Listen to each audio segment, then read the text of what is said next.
Hello and welcome to What the F*** Just Happened Today, your essential guide to the daily shock and awe in national politics. I'm Joe Amditis. Let's get to it. It's Tuesday, June 11th, 2024. Welcome to day 1239.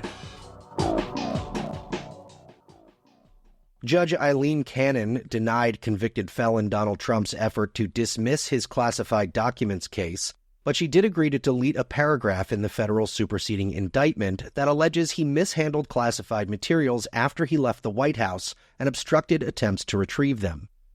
The judge said that special counsel Jack Smith's inclusion of a paragraph alleging Trump showed a classified document in September 2021 about an ongoing military operation that was not going well to someone without a security clearance was not appropriate. She said it wasn't directly related to the charges Trump is facing because he isn't charged with disclosing classified materials, only with illegally retaining them. Meanwhile, Attorney General Merrick Garland called the attacks on the Justice Department by Trump and his allies baseless, personal, and dangerous.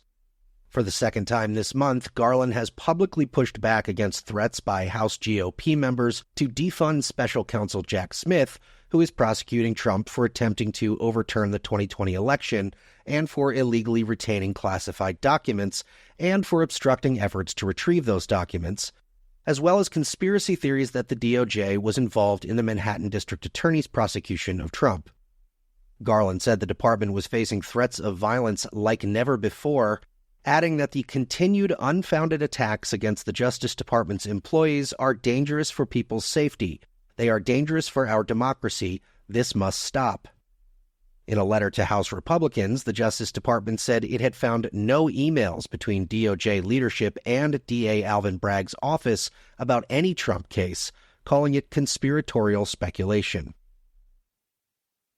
Moving on, House Democrats launched a task force to prepare for the so-called Project 2025, a 920-page policy blueprint compiled by the far-right Heritage Foundation that lays out how a second Trump administration could expand the power of the presidency to act unilaterally while dismantling layers of the federal government.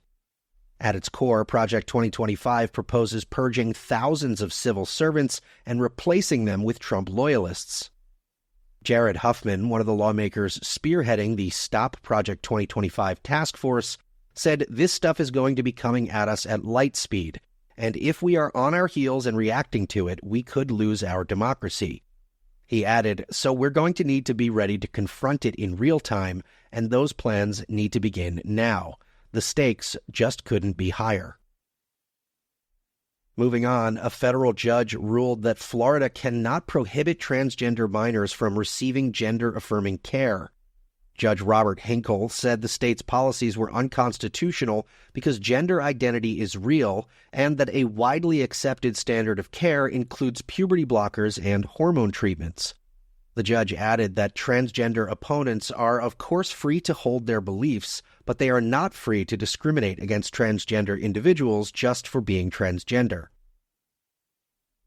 And finally, Hunter Biden was found guilty on 3 counts related to his illegal purchase of a handgun when he was using narcotics.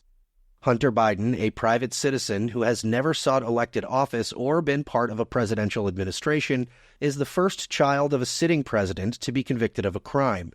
He faces up to 25 years in prison.